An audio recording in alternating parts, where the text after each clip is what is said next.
नमो बुद्धाय दोस्तों। बुद्धि एक ऐसा बल है जिससे हर असंभव चीज को भी जीता जा सकता है। लेकिन बुद्धिमान कौन है और कैसे बना जा सकता है? बुद्धिमान यह ऐसा शब्द है जिसे तारीफ और तंज दोनों की अंदाज में कहा जाता। यदि कोई काम बिगड़ जाता है तो उसे तंज कसते हुए कहा जाता है कि खुद को बुद्धिमान न समझो। वहीं यदि किसी कार्य को सफलतापूर्वक कर दिया जाता है या किसी मुश्किल परिस्थिति का हल निकाल लिया जाता है तो हम कहते हैं बहुत बुद्धिमान है। लेकिन प्रश्न यह है कि वास्तव में बुद्धिमान कौन है और कैसे बना जा सकता है? बौद्ध धर्म के संस्थापक महात्मा गौतम बुद्ध के विचार और कहानियों से व्यक्ति को एक नई प्रेरणा मिलती है। गौतम बुद्ध के जीवन से जुड़ी ऐसी एक नहीं बल्कि हजारों ऐसी कहानियां हैं जिससे कई समस्याओं का हल मिलता है। इन्हीं में एक है बुद्धिमान होने की परिभाषा। बुद्धिमान की परिभाषा और इसका सही अर्थ गौतम बुद्ध के जीवन से जुड़ी एक कहानी पर आधारित है। एक गांव में एक लड़का था जिसका दिमाग बहुत तेज था। उसकी यह खासियत थी कि वह किसी भी चीज को बहुत ही आसानी और कम समय में सीख लेता था, जबकि उसी चीज को सीखने और समझने के लिए अन्य लोगों को काफी समय लग जाता था। लड़के की यह ख्याति दूर दूर तक फैल गई। सभी लड़के की तारीफ करने लगे कि उसके जितना बुद्धिमान कोई नहीं है।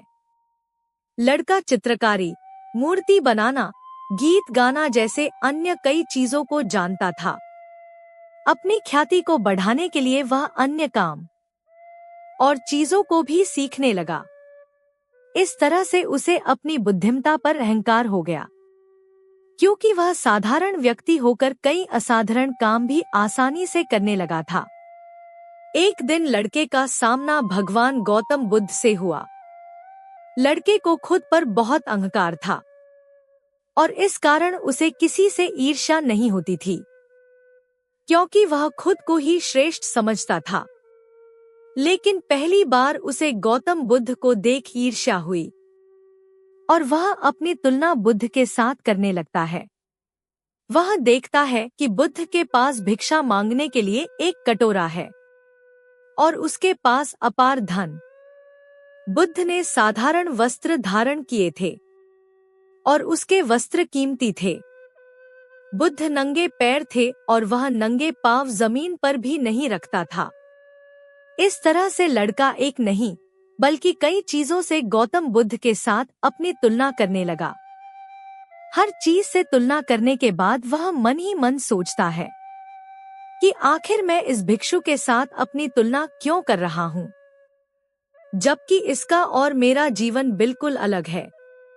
वहां मौजूद सभी लोग गौतम बुद्ध का सम्मान कर रहे थे। लड़का सोचने लगा कि आखिर इनमें ऐसा क्या है जो मुझ में नहीं है, जिस कारण मेरे भीतर इनके प्रति ईर्ष्या पैदा हो गई। अपने मन में चल रही उथल पुथल को शांत करने के लिए वह बुद्ध के पास जाता है। बुद्ध के पास जाकर वह कहता है, मैं इस गांव का सबसे बुद्धिमान व्यक्ति हूँ और आप अपने आसपास जो भी देख रहे हैं मैं वह सब करना जानता हूँ। मैं किसी भी कार्य को बहुत कम समय में सीख लेता हूँ, इसलिए सभी लोग मेरा सम्मान करते हैं। लेकिन फिर भी ना जाने क्यों आपको देखकर मेरे भीतर ईर्ष्या पैदा हो गई।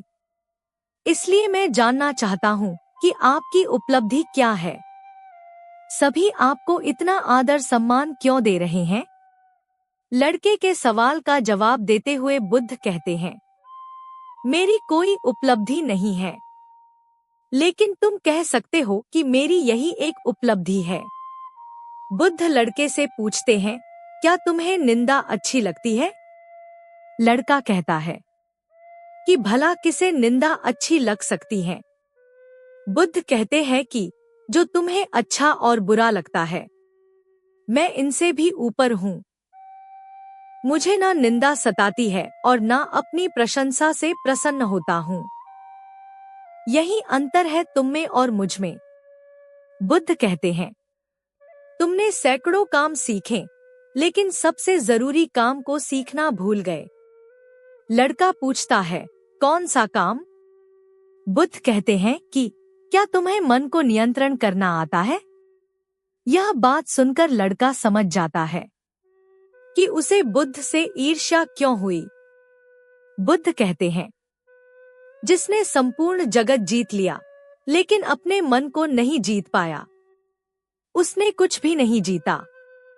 वहीं जिसने अपने मन को जीत लिया लेकिन अपना सब कुछ गवा दिया, फिर भी उसने सब कुछ जीत लिया। बुद्ध की यह बात सुन लड़के का अहंकार टूट गया। उसने बुद्ध से कहा कि क्या आप मुझे अपने मन को जीतना सिखा सकते हैं? बुद्ध कहते हैं, जरूर, लेकिन इसके लिए मैं तुम्हारी सभी उपलब्धियां छीन लूंगा। लड़का कहता है, मैं तैयार हूं। इसके बाद से ही लड़का ध्यान लगाने लगता है, क्योंकि ध्यान से ही मन को वश में किया जा सकता है।